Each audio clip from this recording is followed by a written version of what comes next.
A warm welcome to today's video explaining innatism for philosophy A-level. Now, innate knowledge is knowledge that we know prior to any experience. It is something that we are born with. And so the first advocate that the spec want you to know about is Plato. Now, Plato uses a dialogue between a slave boy and Socrates. And the slave boy has no prior knowledge of geometry. Given that he's a slave boy, he hasn't had a formal education. And so Socrates asks questions. He tries to tease out basic truths of geometry. He doesn't teach the boy, but he's just questioning. He's getting the boy to think about the issue. And on his own, the boy comes to the truth of geometry. Not as a whole, but a truth in geometry. And that comes from within the boy. And that means that because the boy didn't know it before, and he wasn't told it, it came from within him. And so what Plato argues is that that knowledge is innate. Plato's position is that all knowledge, all learning, is recollection. And in fact, we actually know these truths, like geometric truths, we actually know them innately, and our soul knows them. And this links to ideas like the realm of forms from Plato, but for the spec, you don't really need to know that. What you need to understand, though, is like Descartes, like Leibniz, at the very least, Plato argued that we have an innate faculty to recognise and discover necessary truths. Now, Plato actually advocated for a lot more than that. He thought there was a whole other different realm of forms which our souls are derived from. But again, just staying specifically on the very basics, the very basic working parts of Plato's theory, that is it. Now, as well as Plato, we also, as you can see here from the exam board, need to understand the position of Leibniz. This is a diagram of what we think Leibniz looked like. Now, the senses can only provide instances, so we can conclude general truths. For example, I saw the sun rise this morning.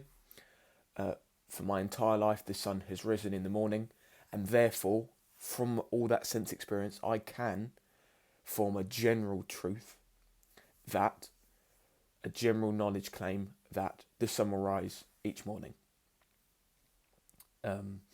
And so this is one type of truth. It's a general truth. It's empirical.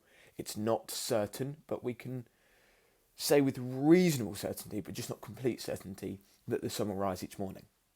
This is different from a necessary truth, which must be the case. 2 + 2 = 4.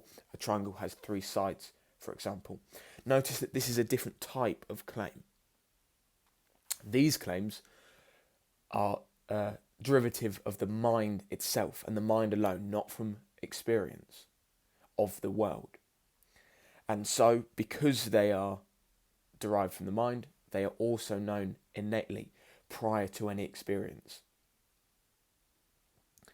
Now, a very popular analogy that's very helpful in my experience of working with students and being a student myself is the analogy of a block of marble. Now, the veins in the marble form dispositions to form certain shapes. So when you carve out the marble, the veins will break in such a way that it causes you to form certain structures. That isn't the same as saying the shape has already been formed prior to breaking in the marble.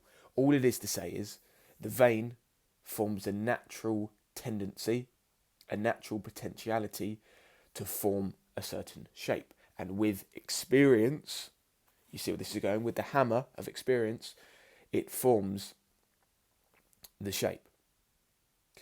So, applied to the mind, we have dispositions, we have natural potentialities, tendencies to form ideas, but not the ideas themselves.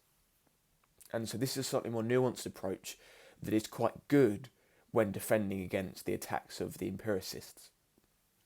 We don't have a fully formed idea of God, of justice, of beauty, but instead what we have is the tendency to form such beliefs.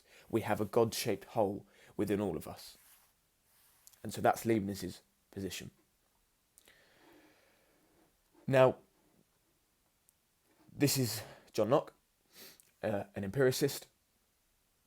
Now, he is opposed to innate ideas, and so his position is the mind is a blank slate, the Latin being a tabula rasa, and here's John Locke's position.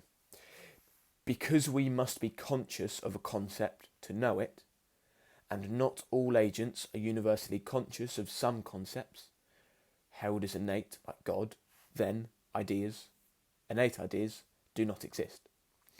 And so Locke is using this idea of universality. For an idea to be innate, it must be within all of our minds. There's almost no idea that is in all of our minds. You can point towards children and idiots, as John Locke does, who do not have ideas of the sort that we would consider innate. And so we don't have innate ideas. Instead, the mind is a blank slate at birth, and we use our sense organs, and this experience helps us form our knowledge. So all knowledge is derived from experience of the world. There's no innate planting of the mind. Now, this is a slightly more acceptable position in contemporary philosophy, in the just contemporary world, because to suppose that innate ideas exists means we have to have a soul of some sort, and that just brings in all types of questions that you would have with dualism, property dualism, substance dualism. So innate ideas is this inherently difficult position to support. It becomes increasingly less tenable with our modern understanding of science. But you can evaluate that, and you should evaluate that for yourself. So Locke's position: the mind is a blank slate, and so we have these ideas. We have ideas of God, of justice, of beauty, and how do we have them? If we don't have experience of God, how do I have the idea of God? Well, there are a few ways of going about this. One of them is just to say that actually we don't have a concept of God. We don't have a concept of beauty, really. We don't have a positive conception of what God is. We can sort of conceive what God is, but we need to then define terms. And so it's actually a bit more difficult than just taking for granted the fact that I have a conception of these really complex, abstract ideas that I have not experienced in the world. But let's suppose we do have a conception of them. How is the empiricist claim that we have concepts of these things that we have not experienced? Well, we have impressions of the world. David Hume now teams up with Locke, doesn't really, but David Hume argues that we have impressions and we have ideas. The impressions are our sense experience of the world. And our mind is a very powerful tool. It can combine, transpose, enlarge, shrink our impressions of the world to form simple ideas and complex ideas. Simple ideas are ideas in their simplest form, as the name suggests. Things like a colour, mass, extension, shape. When we consider those aspects, similar to primary qualities, the concept cannot be simplified any further.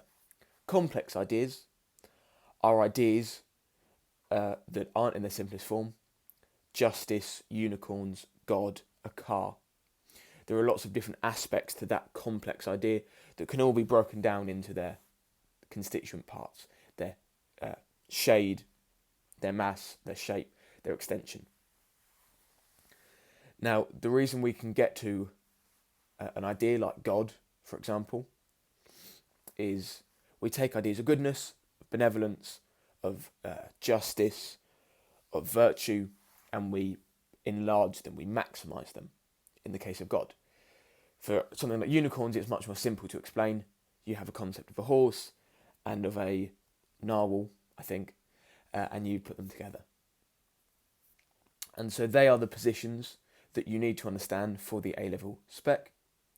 Don't stop there though, answer practice questions on those things to help yourself understand innatism for philosophy A-level. Thank you for watching.